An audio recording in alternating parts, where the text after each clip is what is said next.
Hello, hello, hello, everyone, and welcome back to the Sex, Drugs, and Jesus podcast. I'm your host, Devan and Hubert, and I'm here with an update today about how I'm feeling dealing with this breakup. And we're going to talk a little bit about journaling and, ironically enough, Dungeons and Dragons as well. So, yeah, then I have my trusty, and I guess a little bit crusty red journal here. As you can see, I've had this thing since 2013. So, I think she's holding up pretty fucking good if I do say so myself. So, me and this new friend of mine, his name is Landon. Beautiful man, beautiful soul, beautiful heart. We went to go see Dungeons and Dragons the other day, and let me see, I wrote this on April the 3rd. So I think we went to go see this on Monday. I hadn't journaled in like a while. And when I got home, I sat down and took a few hours to write about the way this movie had inspired me. Journaling is one of those things that's super healing in a very unique and strange way. There is a connection in between the mind, the brain, and writing things physically down. Not taking notes in whatever electronic device you have is not the same. It's like in hypnotherapy, I learned, when we would have a client come in or something like that, we would have them write physically with, like a pen, a pencil, something like that, write out whatever it would be in cursive. And we could tell so much about, a client before they even said anything just by getting a writing sample from them. Think, if I'm not mistaken, it had to be in pen. I don't know if they used pencil. It was one or the other. Don't quote me on that. But there's something about writing. It just I was almost like you're putting your soul down on paper. So you can be tracked like by your handwriting. A handwriting specialist can tell if it's really your signature. If you really wrote this, writing is like kind of like a DNA. As the technology age moves on and people write less and less and less physically with their hands, write less and less. In schools you have electronics, all over the place now. Who even needs a pen or a pencil anymore? But we're losing a part of our soul. Okay, by not getting back to the basics of just putting a pen to paper. There's a lot to it, and journaling helps you to get your soul down on paper. It helps to alleviate weight off the brain. Because it's like for me, once I take it out of my head and put it on paper, it just helps. It just helps me to feel like maybe like this journal is helping to shoulder some of this burden for me. It's like my little helper buddy. So I'll just start reading it and we'll just see how this thing goes. And overall, just so you kinda know a little bit of what's coming, it felt like it felt like God was speaking to me through this movie, and particularly about this relationship that I just had to end and get away from so I wouldn't lose, my mind completely. And I've been preaching this for years. God speaks to us in many different ways, through movies, through shows, through television. And I really, really wish people would watch them for entertainment, sure, but then also consider, what are the real life implications here? What are the spiritual implications here?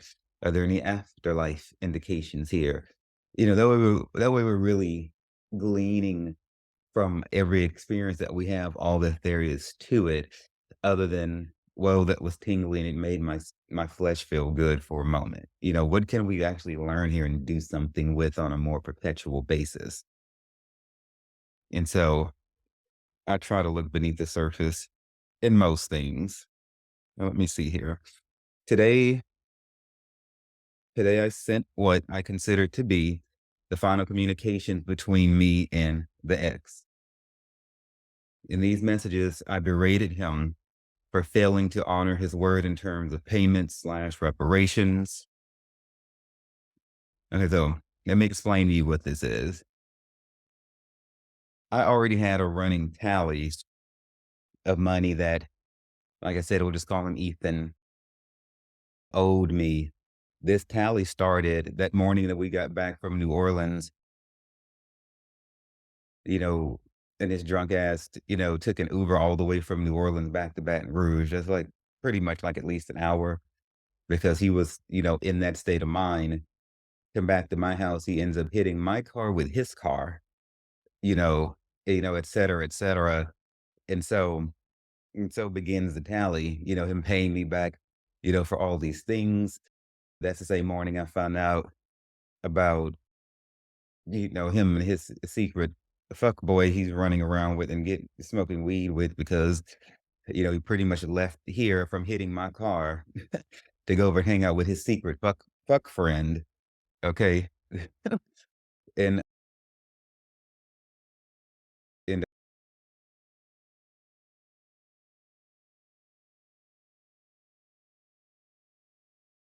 and so I started like a running like iPhone shared note. And then as time goes on and I start learning more about his lies and his hoeing around and everything like that, I just added more to it. I was like, $500 hoe fee or whatever the case may be, trying to like find a way to balance it out. Did I ever really expect him to fulfill his word and do it? Nah, not really.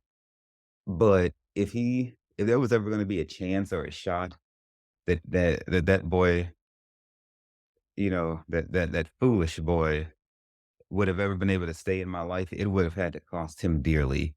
And one thing I know, pretty much every human likes money, and they will stake, people will try a lot harder to and be more consistent going to work and making money, you know, than they will with, like being that consistent and that dedicated to their significant relationships, supposedly significant relationships. And so like people will be late to go meet their friends or to be anywhere, but they won't be late to go to a place of employment that's going to pay them. And then you got some people who are late to work all the time, but you know, if they're late for work all the time, then they're also going to be late for their friends and late to church and every damn where else to go, and they're just late across the board. But when I can evaluate you and see that you're just late for me and not when you go over here and over there, but then this is a way that you're disrespecting me because it's not that you're just late all the time. It's just over here, you know. So,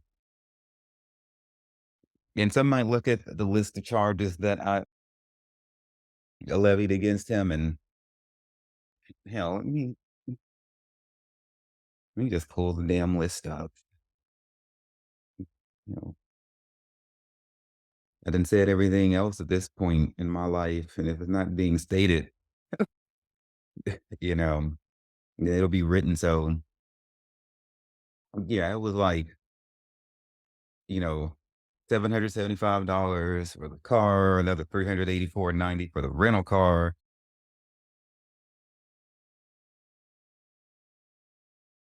One 723, $500 for yet another lie. How long he was with the fuck boy, you know. Yeah, first he lied and said he had just met them and they hung out one time. Then he said, "Oh well, really it's two.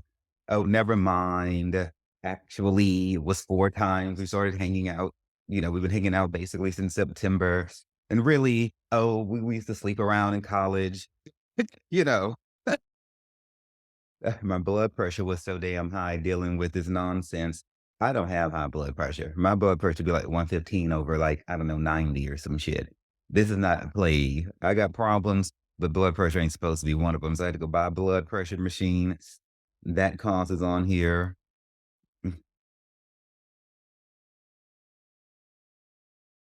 I wanted to read that. I said $500 for yet another lie, how long you were with the fuckboy, plus aggressively manipulating and attempting to reinforce your lies, which have been at least 9 lies, and most of which have been told in the past 2 weeks from the 7th of January, even as I in good faith tried to trust Ethan and move forward. Even though he had told those lies and everything, I still tried to work with him. I tried to go over there and everything, and this fool just kept lying. I added $225 for appointments with the counselor, the couples counselor, which he went and lied. I was like, "I wasted my time, money, gas for you to come here and gaslight and lie and manipulate to not just me, but the therapist too. This this may as well have not has happened."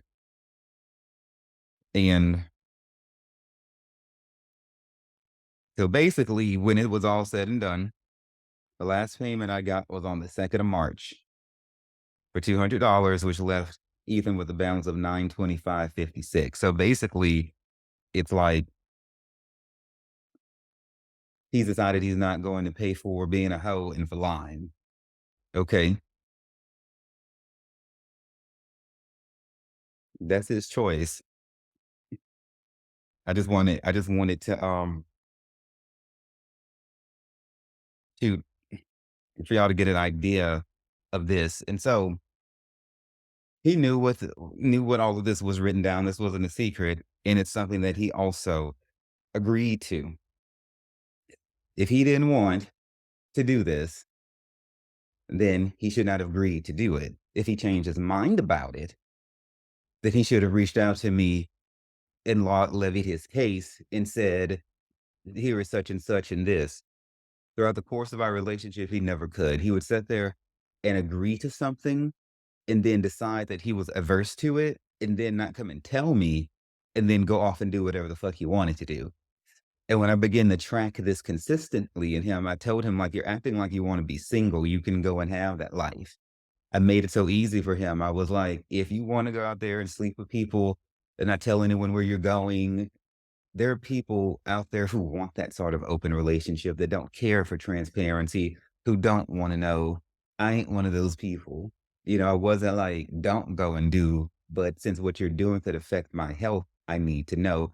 And you haven't demonstrated that you conduct yourself responsibly in terms of the health angle, when you're out there doing these things. And so then I told him all that, and he was all like, "No, I don't want to be single, but you keep acting like you want to be single." Something with narcissistic people, their words don't mean how they sound. Their life and what they do don't add up to what they say. You know, if you want to go be a hoe, go be a hoe. Nobody's stopping you from doing that, but you're not gonna have me sitting in here, with one set of facts and you have another set of facts. I think they get off on the secrecy of it all. But in the Bible, it tells us that the Lord laughs at such people like this because he sees that their day is coming. You know, like I stated, I didn't know if we were still going to be able to be friends or not. Throughout the month of January and a portion of February, I tried to hang out with the ex, and it just never felt right. There was still so much anger from me, so much it's stress from him. We still can hang out one time without some sort of argument or whatever. Now that he's out of my life, there's nobody else that I argue with. I refuse to have arguments and fights with people over what? We have too many blessings. And I mean, we can get up, stand on our own 2 feet, most of us. We can talk, communicate, we can travel, we can explore sexually, we can make money, we can lose money, we can have hope that we can gain it back and that it's going to be all right or whatever the problem may be. We have a lot of options.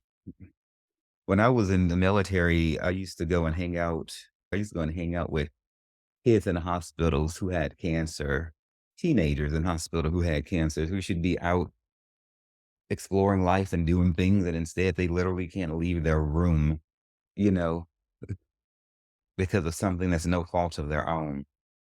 We have no reason to be sitting around arguing. But where does arguing come from? people wanting to control people, people not able to express themselves properly, people have all kind of hell and confusion, up in them.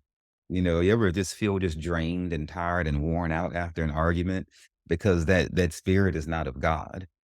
Yeah, we all know that the devil comes not but for to steal and to kill and to destroy. And so if you've done anything and you just feel like just ghosted and ravished and drained by it, you might not want to do that anymore. Or, or work on skills to help you do it a lot less until you don't do it anymore.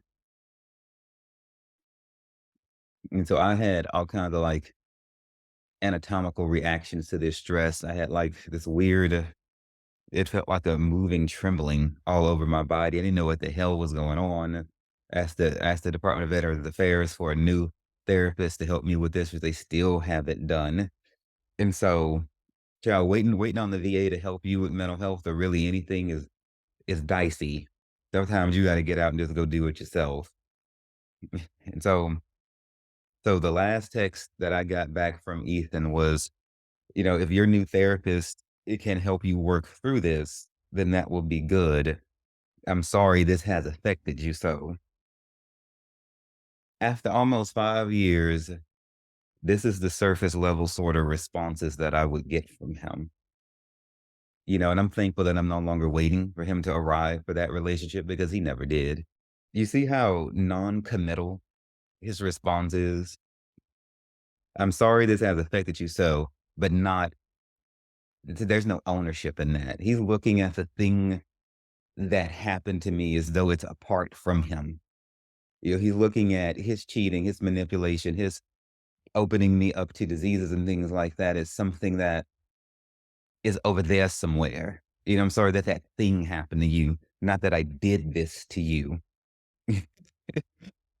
you know, he could not say what he wanted or to have any sort of like accountability, but he just thought of himself all the time. You know, I'm sorry this has affected you. So until the other day, I didn't respond to that. I hadn't heard from him in a month. I said that I can see that you have decided to cease payments since I have not received anything since 3/2. I sent this on April the 3rd, nor heard from you in any way. This is yet another broken vow on your part from which you will not be released. You know, we can't go around making promises to people and then thinking we can just disappear, you know, like without explanation. Like that's not gonna catch back up to us, spiritually speaking. I'm not about to go fuck up his house, car, life, or nothing like that. That will happen to him anyway. And so I said, since you have decided to take this route, there isn't anything left between us. I am not your friend. Whatever connections were between us are permanently broken. Things have to be stated. You break up with somebody, that closure in some way, like, are you gonna be friends? Are you not gonna be friends? Is it over completely? Like that. I didn't know. I knew enough to know for sure, the romance, gone, whatever. I was the one initiating any romance between us anyway. And, you know, had he acted right and actually paid what he was supposed to pay, I would have been put in a position to keep kind of like a door open because he would have done right, and actually fulfilled a promise. So he could have come back to me and been like, okay, I did everything I'm supposed to do. What are the chances we could at least try to be, I don't know how soon I would have been able to do that, but I also at the same time couldn't have been like 100% no because I was still like kind of like on the fence about that. But, since, he disrespected me through the whole relationship, lied the whole time, and then at the end made one last promise, which nobody forced you to do. And so then he said, okay, I will. And so then he changed his mind. You know, he could have, he could have just said, no, I don't feel like paying this. But you can't do that and still think that we're going to be okay. You know,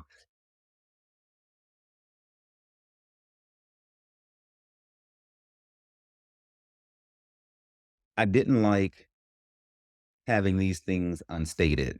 Now, when I broke up with him, it was in person. But this here, I wasn't going to pay him the honor of being in my presence or spending any more time than necessary. He didn't even deserve a text. I did this to free me. I didn't do this for him, but I didn't want it any kind of like confusion about exactly where we stand.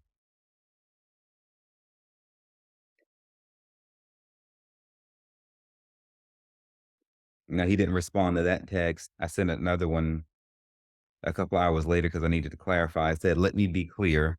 I'm not waiting or actually even expecting you to do what you promised because promises are things you don't mind breaking and lies are things you don't mind speaking. In March, you probably got paid 3 times plus whatever other income." Pause. So in March, most people get like 3 checks, unless you're salaried. If you're like hourly or every other Friday, Thursday, whatever, then you get 3 checks. So that's why I say in March, you probably got paid 3 times plus whatever other income.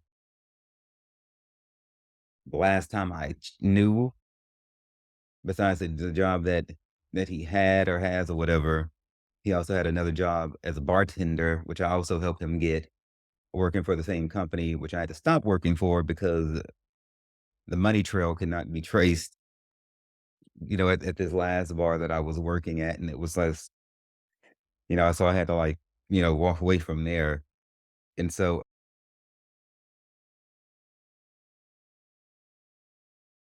anyway, so I said, I said, yet you only sent one payment, then went silent. As you gained more, you did less. My cousin and I will receive good for helping you get the sources of income you currently have. You will reap every lie you ever told me, every broken vow, every broken promise, every bit of deception, all of your manipulations, then all of your knowing and willing fakeness from the last 4.5 years, and it will be bitter. And those were the last words that I said to him because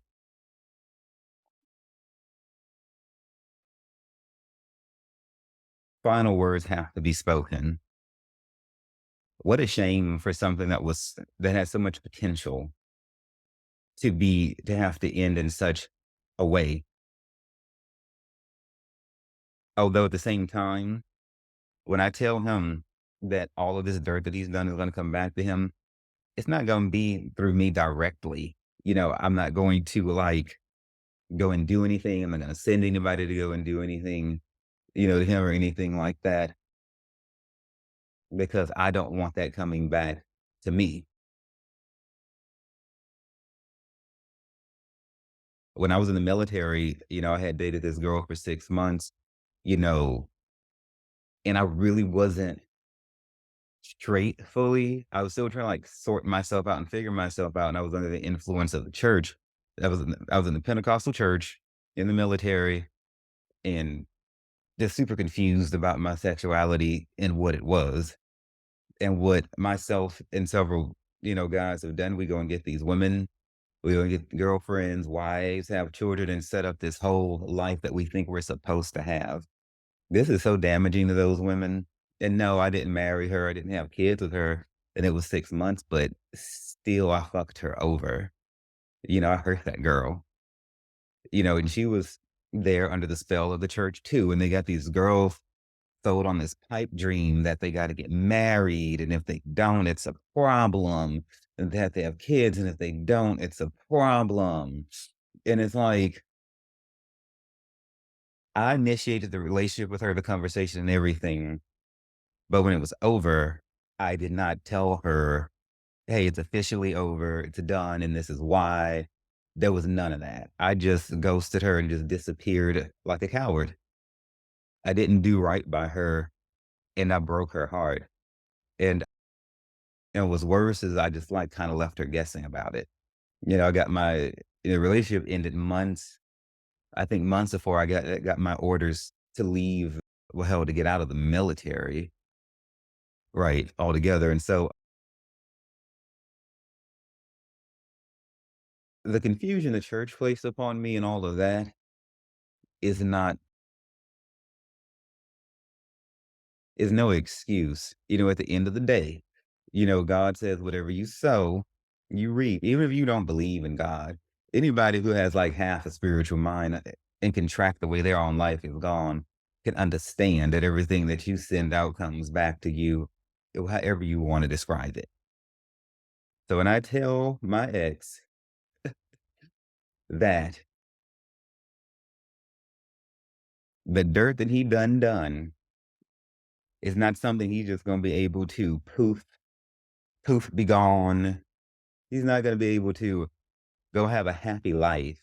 This relationship with Ethan was the first serious one of length that I tried to have since that girl in the military, and all the dirt that I did to her has come back to me through Ethan. So so it so it's not gonna be like a time of peace. And for him, he's so rotten and tragic the way he's done people. I'll say he's done people so rotten.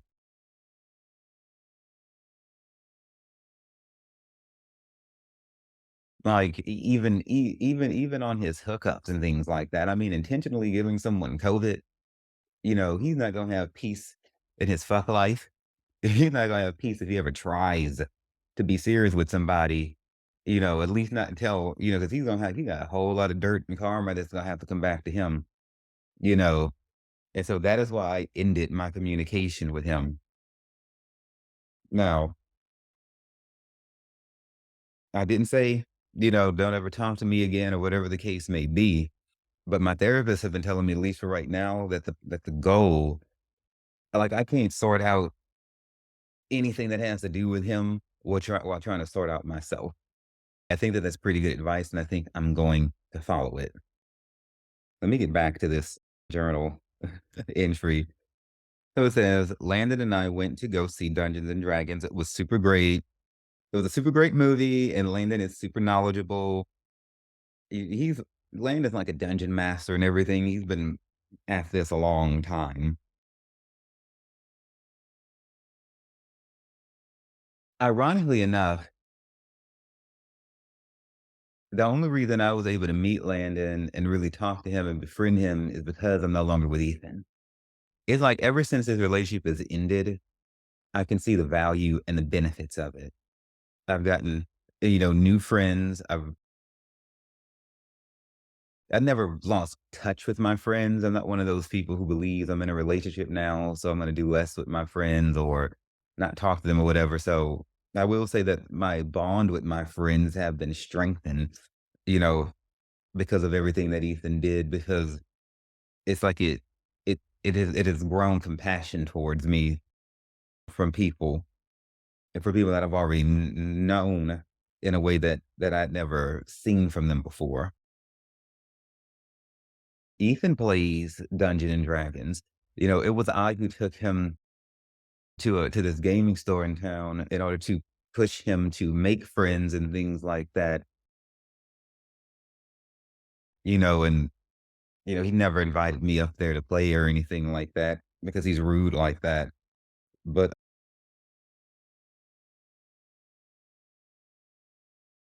I'm saying all this to say when you lose one thing or you let one thing go, God is able to give you something better.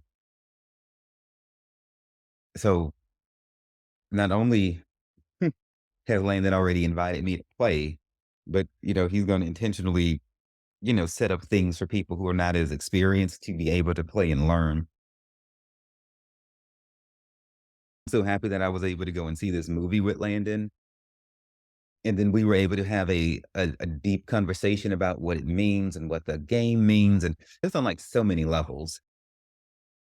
It was peaceful energy between us and everything like that. And it was so nice to be able to go somewhere and do something without feeling like I had like a weight on my shoulder or somebody, it was just so nice to enjoy this without tension.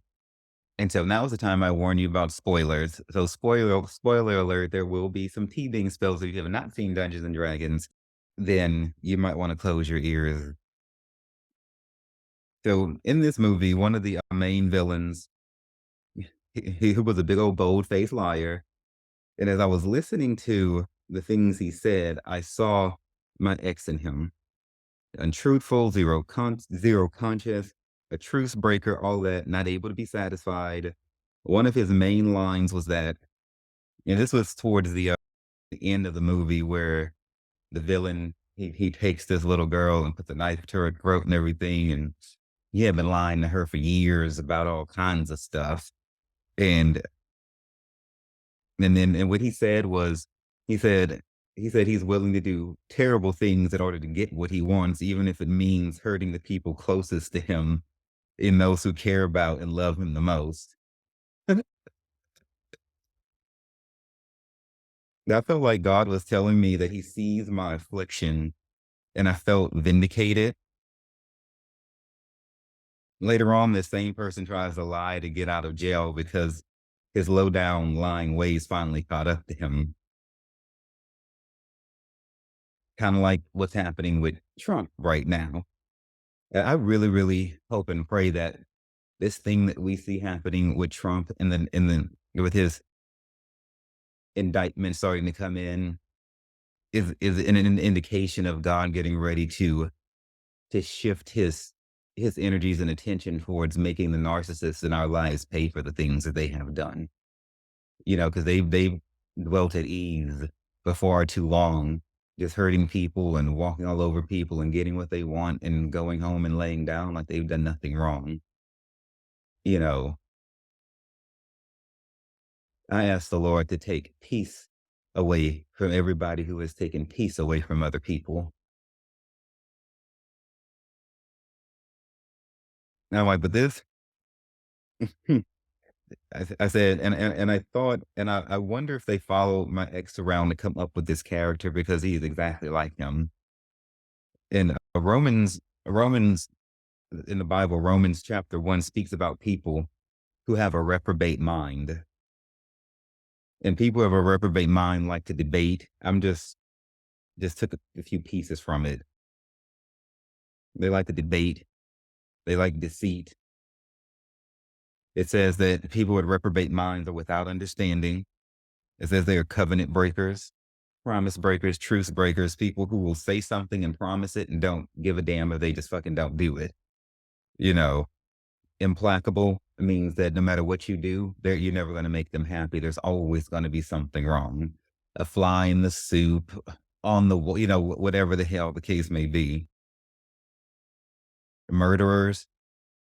And look, just because you haven't killed somebody physically doesn't mean that you haven't killed them. They're, you're killing somebody's soul and spirit and breaking their mind are all forms of death. You know, and the Bible says not only do they do such things, but they have pleasure in them that do them. And so, in other words, liars, tend to hang out with people who don't mind lying. They don't like it doesn't, how can I say this better? Like it doesn't bother them. So like my ex and I, we were at the varsity at this club out by Louisiana State University, and he comes tapping me on my shoulder, telling me that this guy who he slept with before was there and wanted to have a three-way with us. Now, it would be later on that he would come to tell me that this was that same married guy who's running around cheating on his wife, that, and he wasn't gonna tell me that night. Well, at that point, we didn't have any kind of open relationship anyway. But when I read how people who have all of these, we'll just call them issues, they do these things and they have pleasure in them that do them. Like they don't mind this. I'm like, so you don't mind committing adultery. You also don't mind the fact that this person is out here running around on his wife. Okay. When I first started having sex again after this breakup, then like I've been saying, it seems like the people out here, in this world have just gotten worse. on these apps, or, especially on these apps, it's like they just got darker, as though they couldn't go any lower. I'm like, one of the first people, married, trying to, and I told him, no, no, go home to your wife. I'm like, does she know? No, she doesn't know. Why? I'm like, you are literally out here running around, having raw sex with men, and then going home to your wife, and you're like entertained by this. And just like the ex, oh, I'm working on it, telling her I'm working on leaving, blah, blah, blah, blah, blah. Look, any kind of man who, yeah, we know we're not gonna call these people men. Any of these males who have the capacity to make you these blank promises, bitch, they're not about to do it. Whatever it is they're saying that they're gonna get to, they're not. If somebody's gonna do some shit, it would have been done already. It's not gonna happen. They want you to just wait while they slow troll shit. They're not going to do it.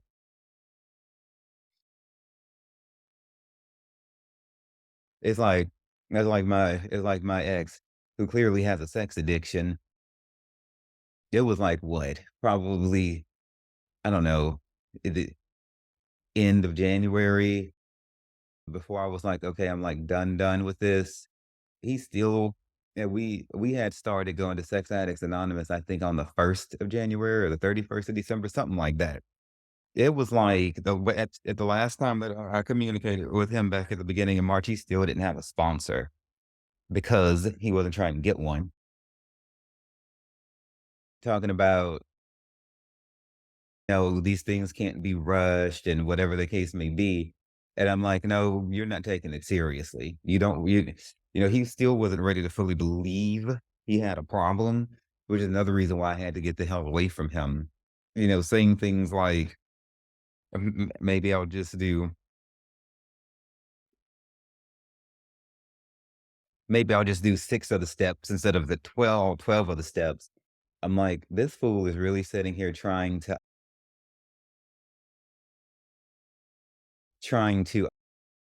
I don't know, trying to diminish from the problem." Basically what he's saying is, "I might be bad, but not bad enough to need all of this, and we'll just see how it goes." Completely different than somebody who understands that the things that they have done have cost them so much in life that they need to stop whatever they've been doing, okay, for however long it takes, and get their asses redirected. Not compromise, trying to trying to make it not as intense as what it is. But over time, people who have done bad things can this it has this diminishing effect where they won't view it as bad as time goes on, or they'll try to make light of it in their head. And I wasn't about to sit around while he did that. Now you've gone I was like, "Fool, you've gone and done all this, had your secret men, and lived deliciously. Now when it comes time to do the right thing, 2 months into it, you still don't have a sponsor." Once I've set my mind to get one, within 2 weeks, I had a sponsor. It was really in the Sex Addicts Anonymous program. I wanna be sure that my ass isn't getting off track either. It really wasn't that complicated. You know, I sent a few emails to a few people. I attended the 6 or 8 meetings or whatever they said that you needed to, and it was done. So, it was oh, let me get back on track. But they have pleasure in people that do these bad things. But in the Bible, it speaks about how the Lord is gonna gather all of these people together who don't mind casting spells to throw stumbling blocks in people's spaces, who don't mind running around having double lives, who don't mind at all. And look, I'm not whining and complaining because so much good is coming of this. I get in, I don't know, a lift car to go to a theater performance. The lady's telling me all about her narcissistic husband. I'm here, I'm there. I already have opportunities to be a blessing to people and to minister to people in all kinds of ways. And I'm happy to help, in whatever way that I can. Had this not happened, I would not have the opportunity to t to be sitting here talking with you about it, and it's painful to me to see how many people have been affected by people like Ethan. But my God, these people who I'm talking to were married to these people. There's children. There's deeper financial interest. There's they've been with these people over 10 years and things like that. And it could have been so much worse. Ethan wasn't living with me. We had no financial interest tied together. The credit cards I had given him, I took those bitches back. And but along with everything else too. And so so physically, in every way, I was able to just pretty much just stop and walk away. But there's people who can't just do that. They have a lot more to disentangle and everything. And my heart goes out to you. But baby, just keep praying and keep working with it, even if it's a little by little.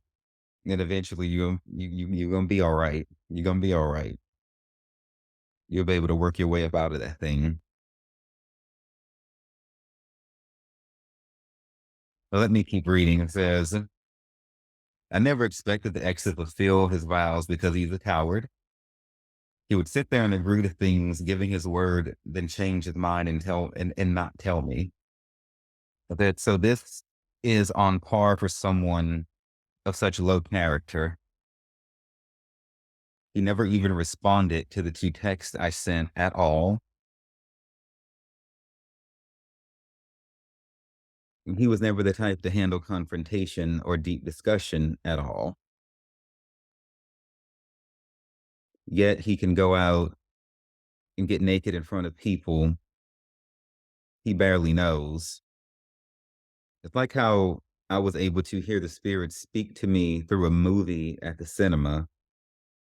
I tried to teach the ex about looking past the surface of things in life to find the real life messages God has put there for us.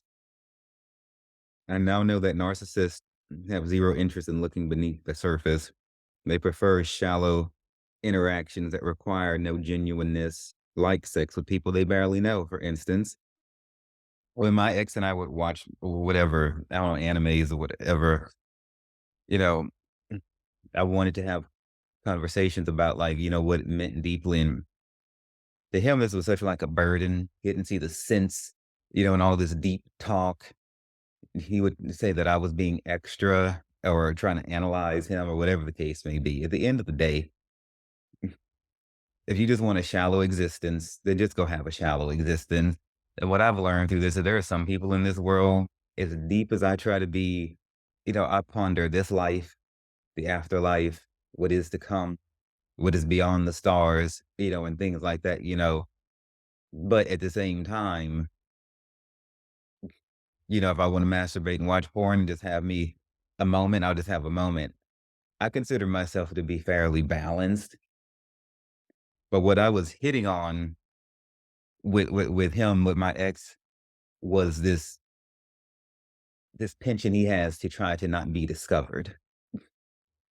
And I didn't understand just how much people like what narcissism really was.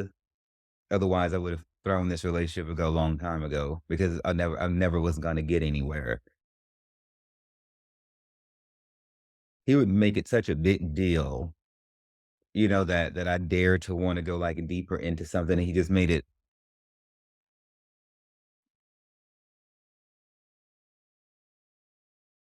I would notice him have like incognito mode windows in his phone and everything like that. And I'm all like, "Who are you hiding from to hide what? Nobody's coming to look through your phone, and you don't go out and even much talk to people or anything like that." I'm like, "What are you trying to hide?" One day he was standing in my kitchen, and I walked by him, and I could sense that he hadn't been reading his Bible.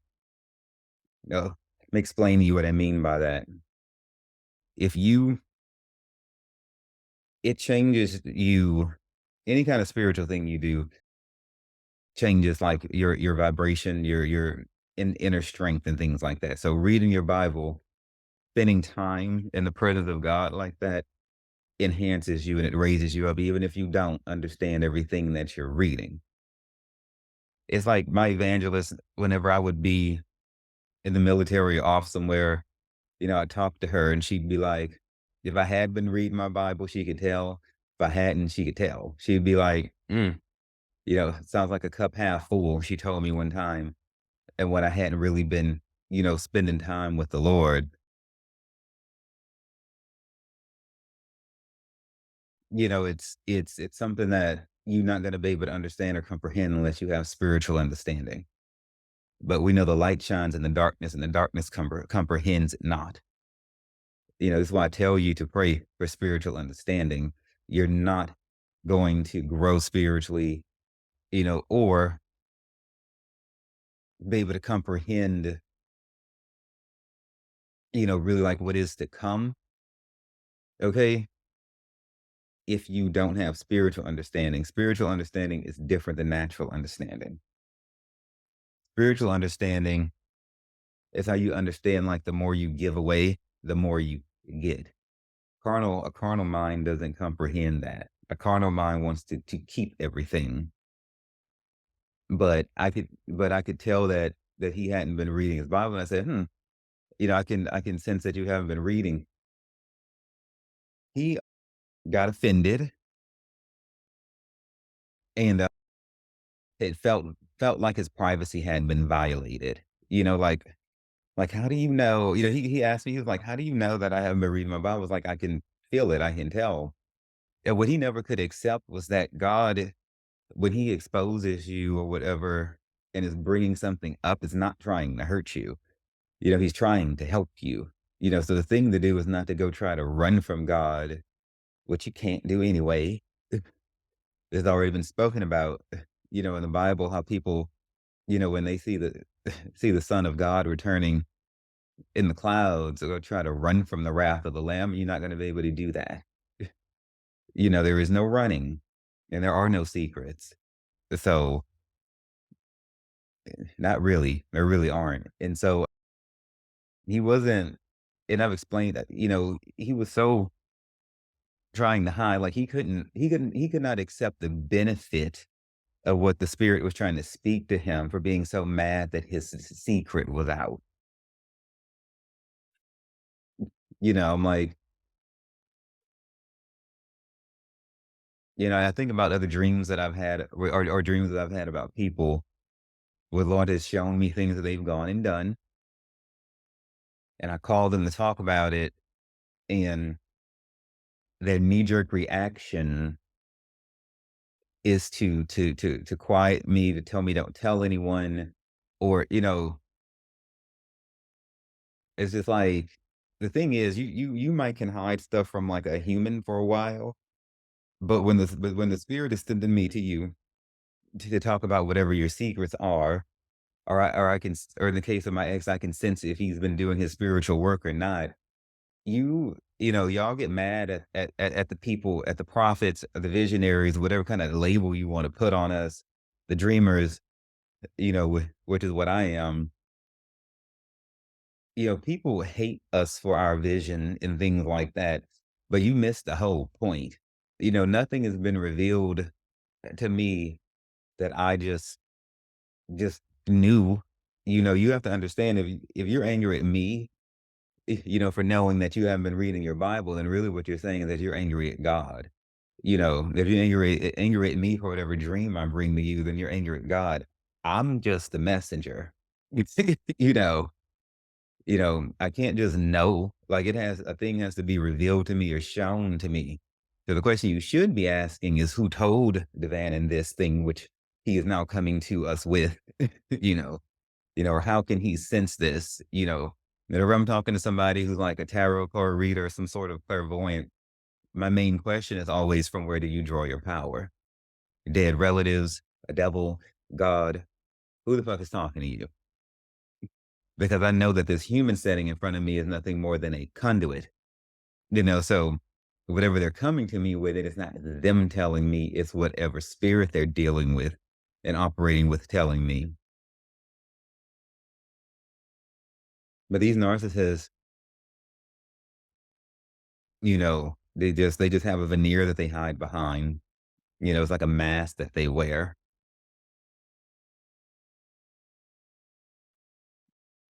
Towards the end of the relationship, I begin to be able to see this mask. The morning that I went over to my ex's house to start taking more of my shit back, he was sitting in there playing video games. I had sent him a super emotionally charged text that morning, which he had not responded to. I had waited like 2 hours. He's an early riser. He was up. The floor had been mopped. He's sitting in there playing video games. I come in there and I immediately dive into my read.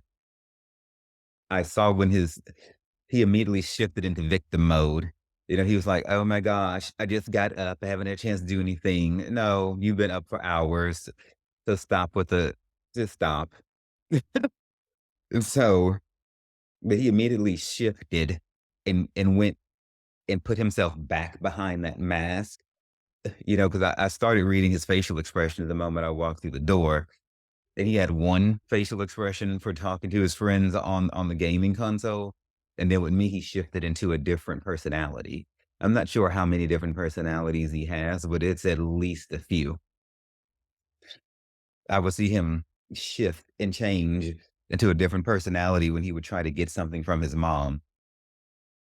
I remember hearing his voice change whenever he's in the presence of, say, like a man or, a male or a dude or something like that. It's like he becomes something different whenever he's in front of a different person in order to achieve what he wants or what he thinks should be, or maybe what he thinks they want him to be or whatever. But the whole point is none of it was real. It was all pretend. How did Lady Gaga say it wasn't love? It was a perfect illusion mistaken for love. Hmm.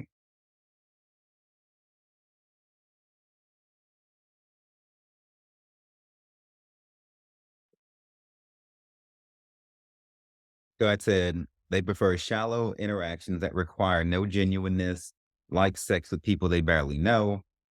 They have no idea what this is really costing them. Professing, and the Bible says it like this: professing themselves to become wise, they became fools. These narcissistic people who sitting up there playing these games and lying to people, it's like they sit back and laugh. But like I said, God laughs at them because he sees that their day is coming. There's one guy I hooked up with back when I was in the military. He had sex with me and thought it was, I guess, comical to then call his girlfriend, which I didn't know he had, from my house.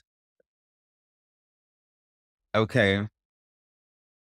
Yeah, like immature that is. Like, why would you I guess he considers himself to be the man or whatever the hell the case may be. No, that's a broken soul and a broken fool. I'm like, the lies they tell are just, I mean, there's no good lie, but it's just like it's just coming from such a deep place of brokenness when it's so much easier to tell the truth. Like, if you go run around and cheat on your girl, that's terrible enough. Why do you have to add insult to injury to literally be on the phone with her while you're in the presence of somebody who you're cheating on her with? How can this make a human feel good? That's just I just But like my therapist has been telling me, it's a waste of my energy to ever try to understand the way manipulative and narcissistic people operate because I don't think that way. Like I could never do these things, but there are totally people who can do these things and they thrive in doing these things. And so, y'all, we have to stop worrying about trying to understand why. They can't even tell you why. I used to ask my ex, why the hell are you doing this and that? He'd be like, I don't know why I did it. I'd be like, "Why'd you say this?" He'd be like, "I don't know why I said it." I'd be like, "Okay." Okay. And the Bible says it like this, it says, "They deceived and were deceived." Like I said, the Lord is gathering these people together, encircling them, until they won't be able to escape. But they have their portion in this life.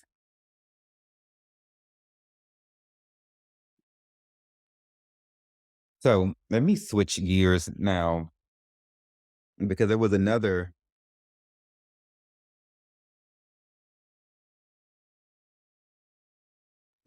character in the movie that God was speaking to me through, which was a good line spoken by one of the heroes as she lay dying. She said she was okay with how everything went and that she was proud of what she had been able to achieve.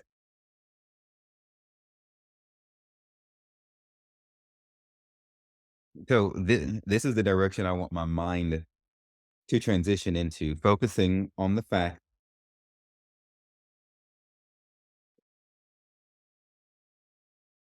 that I could only have done what was in my power to do. I wasn't perfect, but I was honest and genuinely and practically invested in Ethan. So I think it's okay for us to give ourselves credit for doing the right thing by people who we ultimately have to turn loose, be it an employee, a child, a business partner, a church, a preacher, a family member, or whatever, because this experience has taught me that it takes all parties involved in a relationship to be truthful, genuine, and hardworking to make it work. So what I've learned is that this is like being in a relationship. It's not like it's not like when I was in grade school and say the team project was three people and or five or whatever, and you had that one bitch slacking off, and then the rest of us who just kind of like get it together and pull their weight because we were like, fuck it, we can't let our grades fall. Let's do this stupid bitch's work. Or if you're playing like, a 5v5, five player versus five player game on Xbox or whatever, and you got that one dumb bitch who keeps getting themselves killed, dragging the team down, you can kind of compensate for that, maybe. It ain't like that in real, like in real life and in any of these relationships. Everybody has to do their part of the shit won't work. Period. I carried our relationship, for 5 years, and, and I see people do this with say like their children, and business partners and all of that. If you have a child, and I don't have children yet, I have two cats, honey, and Imma tell you, I don't see much of a difference. I really don't. I really don't. But I've seen people really, really, like, be burdened and have to struggle, when their kids are going through things, and it's hard. Hard, hard, hard. It's hard for a lot of parents to detach from a child that's hard-headed, won't listen, but you can only do your part.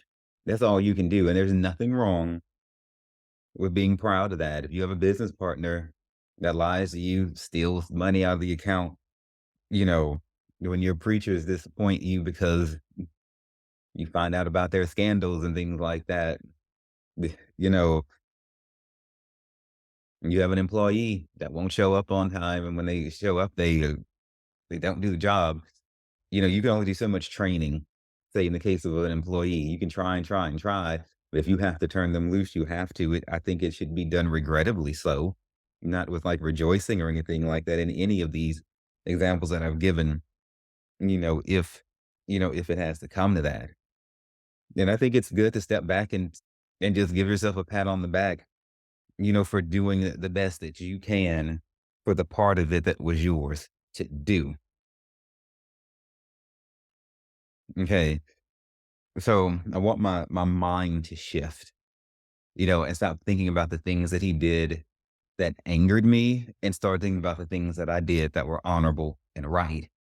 Because ultimately that's the only thing that I was ever in control of anyway. I could have done everything right. And if Ethan just was insisted upon being a grinder hoe, that he just gonna go be a grinder hoe, you know. my goodness was never going to stop his weaknesses. Okay. So so when the thoughts come into my head, about the terrible stuff that he's done, I'm trying to reframe them with positive thinking. Let me brag about myself for a moment here because God knows I have beat myself down enough. And thank y'all for y'all's patience as I try to read through my choppy ass handwriting. What I'm saying is I'm glad that after what I went through, and again, I'm not whining about what I've been through or trying to play the victim. This shit happened. It is what it is. And so, but I'm just happy that I'm not like running around with a chip on my shoulder, feeling like life took this from me or that from me. I'm glad that I had enough ability to show love again. And, and financially to come from literally having nothing to be able to take care of just not myself, but another human is like huge. That's a really, really, really great thing that I'm thankful for that I even had the capacity to do. These are some of the things that I did do. And I will be going into even more explicit imagery on this, in the book that I'm working on. Okay. I helped Ethan improve his luck. When I met him, he was wearing the same old dirty ass shoes for my ever many years and the same wrinkled ass clothes for my ever many years. And he would rotate through the same like 4 or 5 shirts, one or two shorts. Shit would be wrinkled, faded, dirty. Hair was all like nappy and shit. By the time I was done with him, he had a couple of new pairs of shoes to pick through. I had bought him piles of clothes. I don't think I bought him any shoes, but piles of clothes. You know, I would just go to like Forever 21 or Gap or whatever, Abercrombie catch sales and stuff like that. But I mean a lot of clothes. I bought him so many clothes that he could have literally worn a different outfit probably every day for a few months. But like the creature of habit he is, he just wanted to just have a few things, you know. But and I did this because I wanted to see some exciting colors. I get tired of seeing him in those same depressing ass colors, and shit like that. But I didn't judge him for this either. I was like, but I also should not have tried to change him, I suppose. My intentions were only good.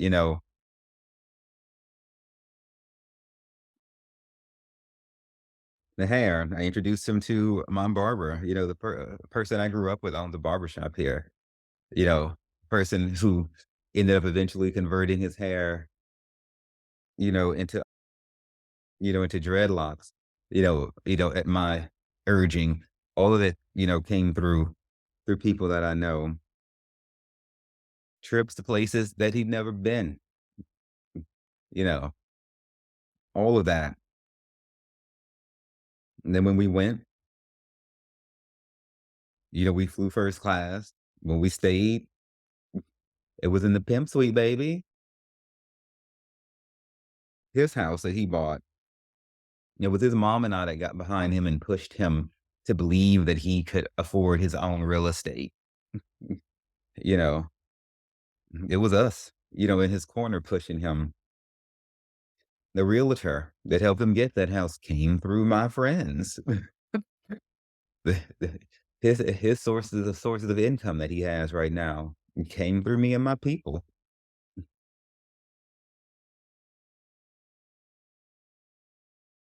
And it wasn't just big stuff like this. I bought him pressure cooker, knife set, meat thermometer. So what are these things? Practical. I was always thinking of ways to make his life easier. You know, what need to like what was that? I think that was Mr. Bigwell from that movie Robots. Find a need, fill a need. It's like I was just seeking for ways, and Ethan's mother is the same way. How can I help? How can I help? How can I help? You know what? I'm not even much gonna say that right now. I am gonna say it. Fuck it. then one of Ethan's few Freudian slips of truth, he said that, he just is used to people giving him stuff. But I mean, over his almost 30 years on this earth, but that never converted in his head to being something that he should be like appreciative for. It just happens to him. So he couldn't, no matter what I gave him, he couldn't see it as, an act of love. But these were practical. So everything from first class jet flights to places to little things like a meat thermometer. Cause I'm going in there in the kitchen, he's burning the hell out of chicken, turning it into coal. I'm like, there's a process for that. There's technology for that. There's a way. There's a better way. I mentioned the credit cards. Yeah. I had given him, a Platinum MX and a Black American Airlines card. Those two things would have granted him access into the lounges. This became like a super big deal because of the COVID virus and everything. I figured it's safer to be in lounges, so I got those cards and everything like that. This is because I was anticipating the day would come that he would travel and go somewhere, hopefully with somebody, or at least go home or somewhere without me. So, and I didn't want him, sitting out there, with the hordes of people and stuff. It's a much nicer experience in lounges. If you have not lived the lounge life in an airport, darling, it makes looking forward to going to the airport a whole other different motivation. So, but I didn't want him out there. I wanted him, to have the best of life. The counseling, the couples counseling, all of that was, that was another good thing that I did because I was trying to make the relationship work. And so all in all, you get the idea. So I can at least look back and feel proud about how I tried.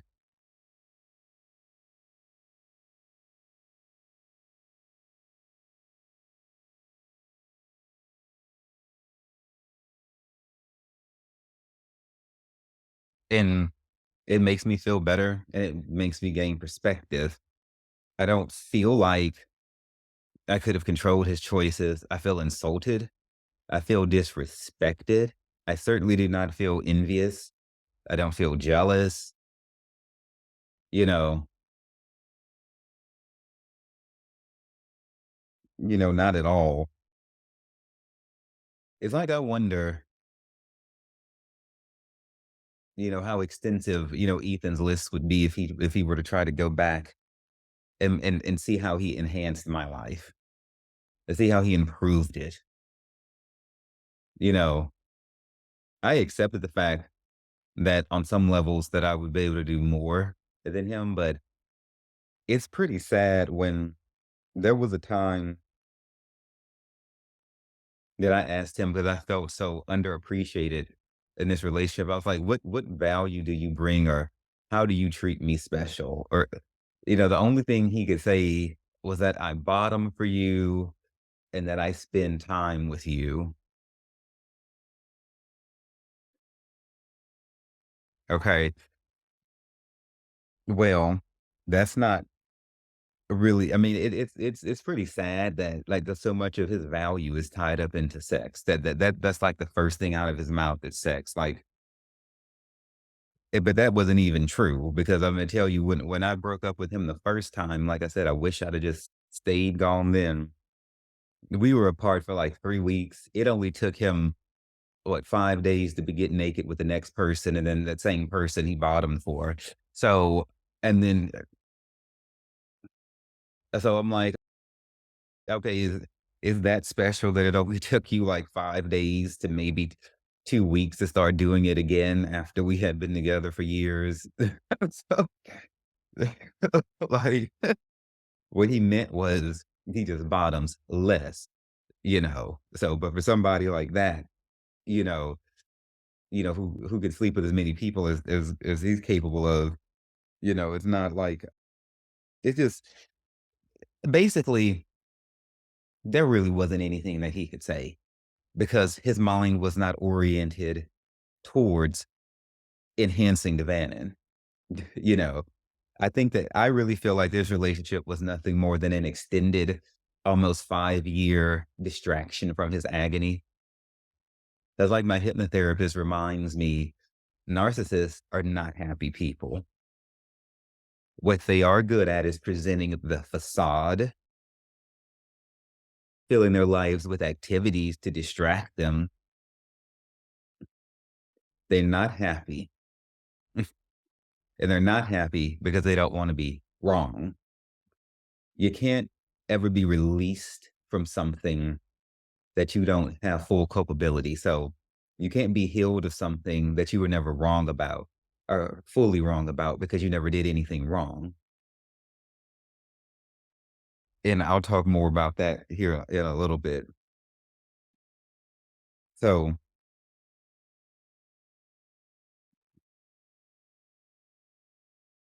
I feel like this relationship was an extended grinder hookup.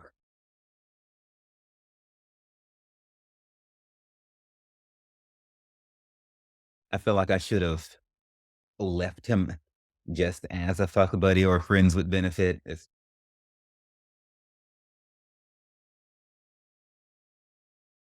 he so like to use that word. Is in that dream that I had years ago, where the Lord was telling me that, basically he was not being what he seemed. I should have waited until the Lord came back and told me that he was being real before I moved forward with Ethan. I should have waited.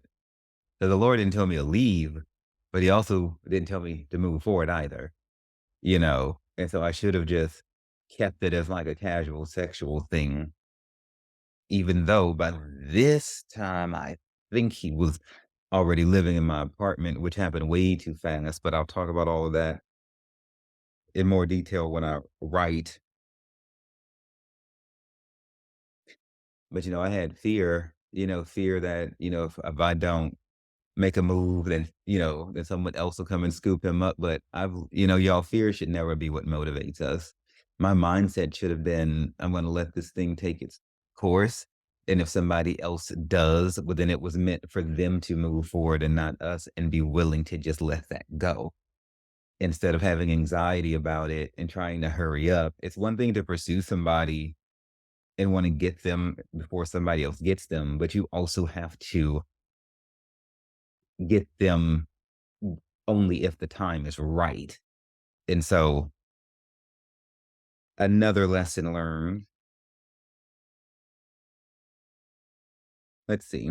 Yeah, my ex actually spoke about like having children and wanting children, and I told him that he's not fit to have a child, that he's not mentally fit to raise children. It's not, children aren't not some like little cute pet or a pipe dream or whatever the hell. You got to be able to teach a child mentally, emotionally, spiritually, and you have a child for the rest of your life. No matter they're 18. It got to a point towards the end of my relationship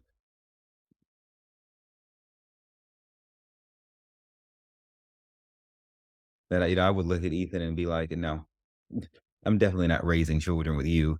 You don't possess the morality, the character, depth of character, anything that I would care to see imparted into a child. What would he have taught them? Hey, son, it's totally okay if you have sex with people and give them COVID. It's totally okay if you lie to your partner and your couples counselors. Totally okay if you manipulate people. Like, what the hell? You can only teach what you know. And if you're trying to teach your child something that's contrary to how you live, then the child is going to cut you off and not respect you because children can see the bullshit. And so,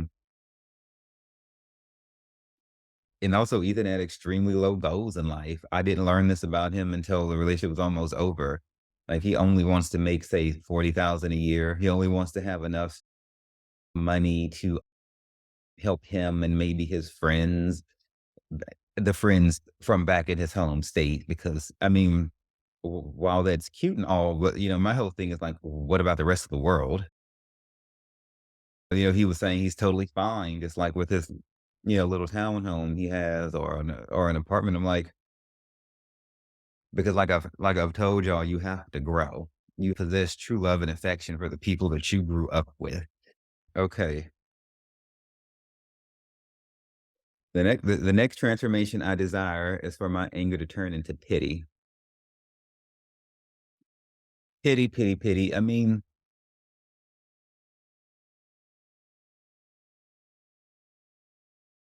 when I think about pity, I think about like Smeagol, Gollum, Lord of the Rings. When you look at uh, what the ring did to Smeagol, you feel sorry for him, but at the same time, you want to throw that little bastard off of the side of whatever mountain you happen to be on because of the things he's willing to do to people. Okay. At the same time, you like, I fucking hate you, but at the same time, damn. So what does Smeagol and Gollum represent? The way that if we get carried away with our desires, they will kill us slowly and turn us into something we can't recognize. So it's a ring for him, sex for you, lying for another person, or whatever the hell the case may be, over gambling. I don't know. Whatever the fuck can drain your life force gradually and slowly without you realizing it is what that ring of power represents.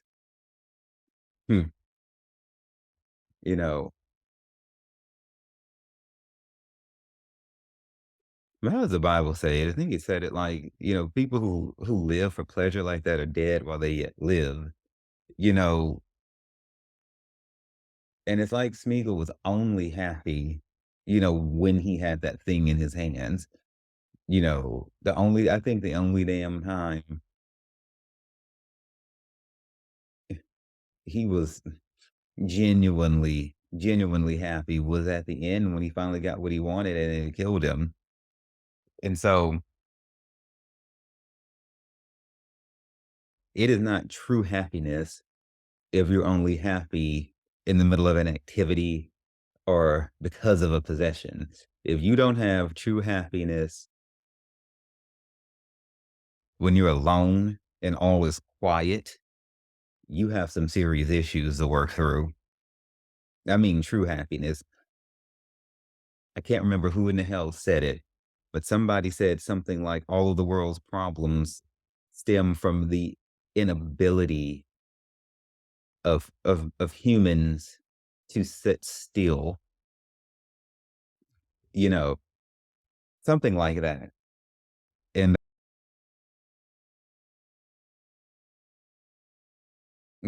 where are you getting your happiness from? Where are you really happy? Have you ever really known happiness? Whoever you are, you know,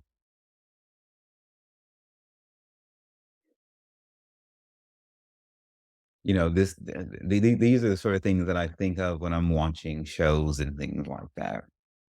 As I stated, my ex wasn't interested in all of this deep talk. We were watching the the Legend of Vox Machina. Beautiful, beautiful anime, beautiful life lessons written into it. And one part, these people they get separated, and the Sphinx is challenging them and they're wanting to know from this one character, like, basically, who are you? What is your purpose? Where do you get your strength from? Why are you here? All questions we must answer in this life. I could articulate this easily to somebody now. I asked my ex this, he didn't have an answer. I'm like, I get somebody might not know exactly why they're here, but at the very least, you should know what makes you strong, the things that weaken you, you know.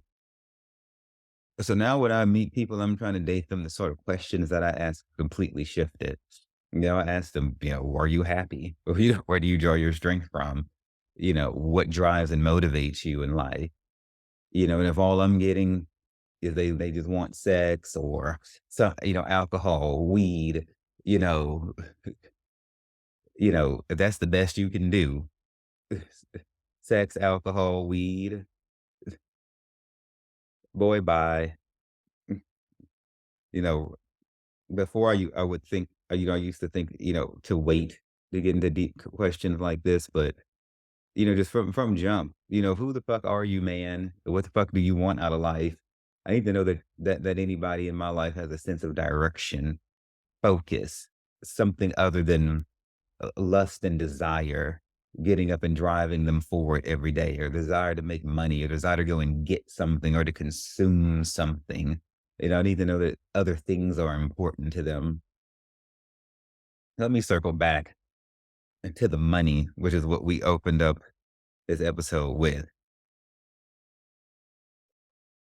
I don't believe another reason I believe he didn't bother to either, to stop to pay what he owes is because he knew he couldn't get me back. At the one point, another one of his Freudian slips, so I was like, the relationship is over. And he basically just outright said, which we should say everything outright. It really bothers me that it stands out when somebody is a truthful person. It's like there's almost like the world expects a certain type, a version of the truth, and not necessarily the whole truth all the time. But basically, he was saying he's not going to finish paying it if there's no way the relationship can be rekindled. So see, it is beyond him. How did I write this? I said he didn't pay me back because he couldn't get me back. And so this shows me that doing good for the sake of doing good and making things right is something that is not important to him. If there's not something that a narcissist is going to get directly in return for something, either they're not going to do it or they're going to start off doing it. And then slowly you'll see it fade over time. And towards the beginning of this year when, we were, enrolled in the Sex Addicts Anonymous and all of that, he wouldn't let me and his mother come to the meetings with him. He didn't want us there. I'm like, okay. Some of them were closed meetings anyway, and they weren't open. But, updates never came. I would have to ask, you know, how are the meetings going? Do you have a sponsor yet? Still following up behind him. Okay, he was the one who went and cheated. He's the one who told lies. He should have been following up after me trying to make it right. His motivation was so non-existent. He didn't want to be rushed. you know,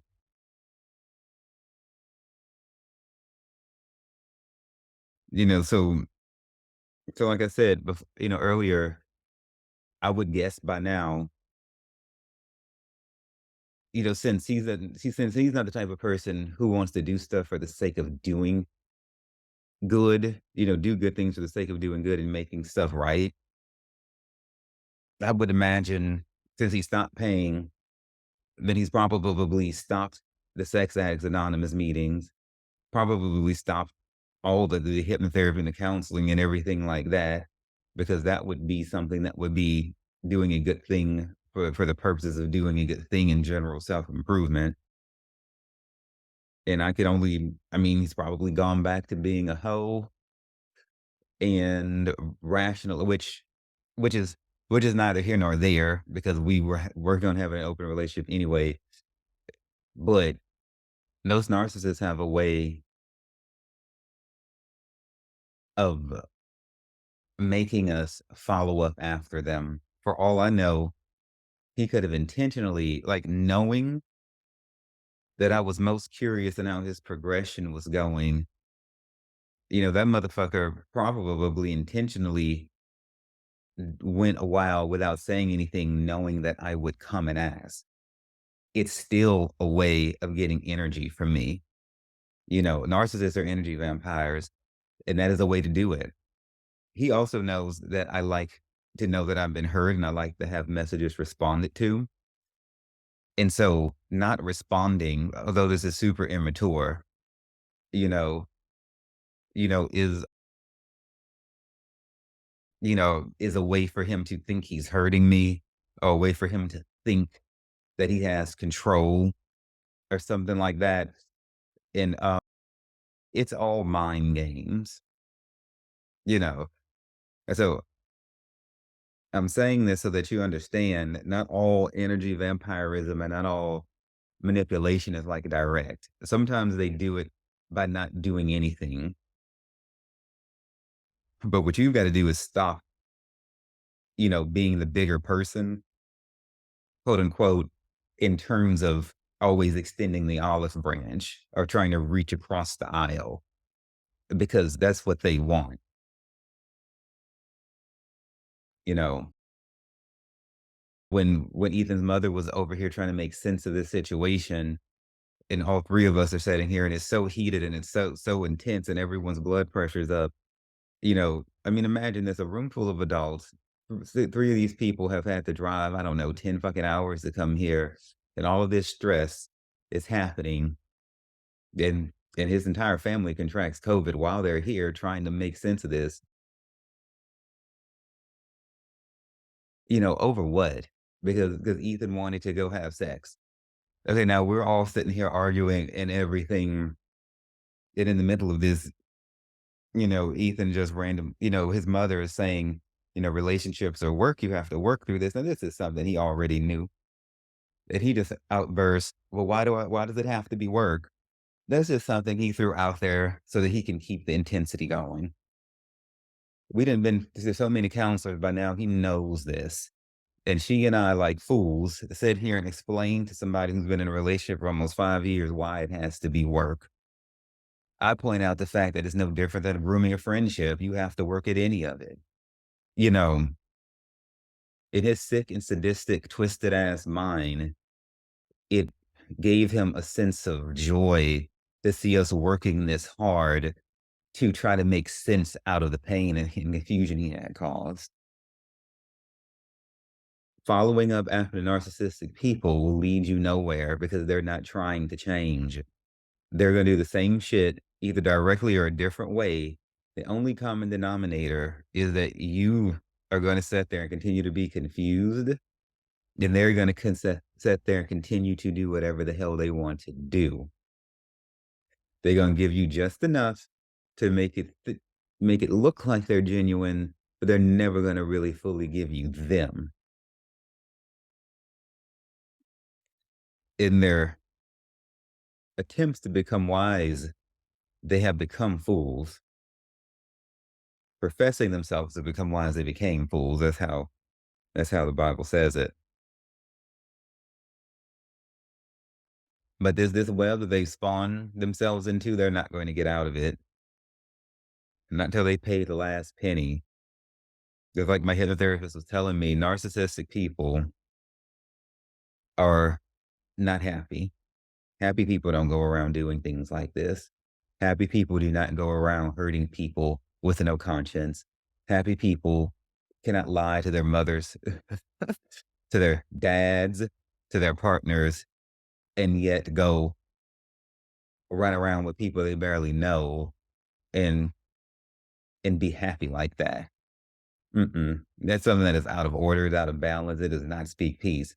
So just because you see that ex of yours out there looking like they're living their best life or out there smiling, people go out there and live all these lies and then come home and cry every day.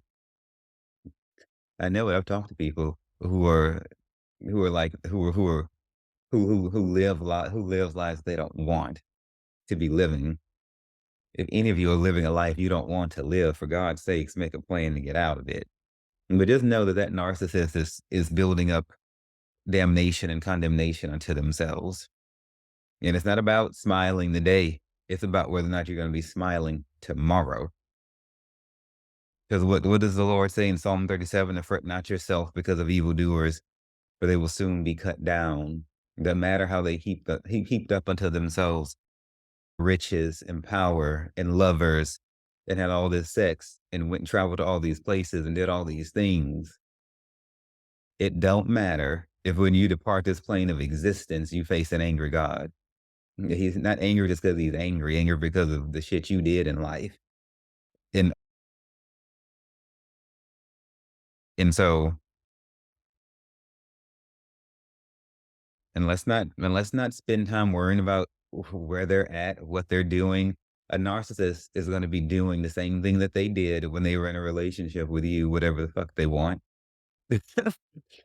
And so this what I've discovered about Ethan may only be the tip of the iceberg. He could have been out there doing anything with anyone for all these almost 5 years,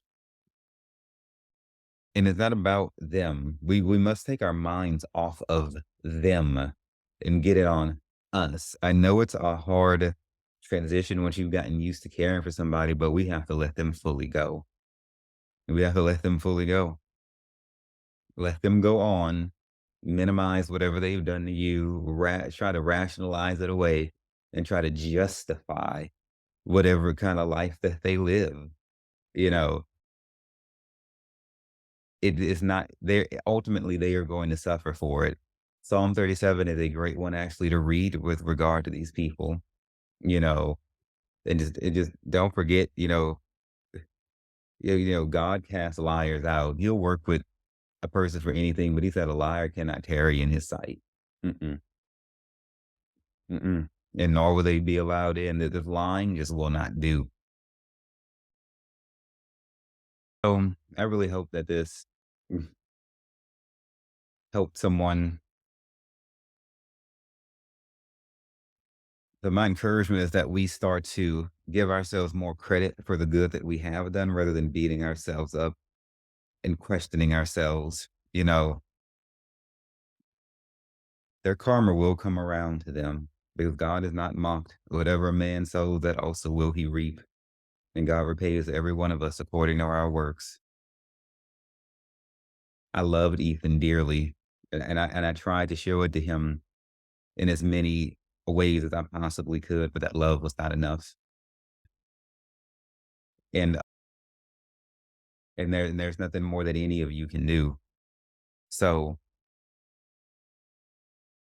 I want you to make a list of the things that you have done right. Make a list. Make a list.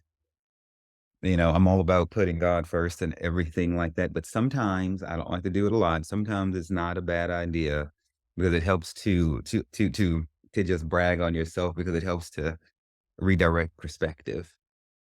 And so for those of you who have been victims of these narcissistic people, get your pen out and write down how they made you feel, write down how you want to feel, write down what you did, write down the ways you tried to help them, write it all down. And once you finish that list, that was your part in the relationship. Neither one of you were perfect. Everybody did bad things. Okay. Write down that you told the truth. you know, and so, and with that, try your best to move forward. Thank you for listening. I look forward to talking to you again.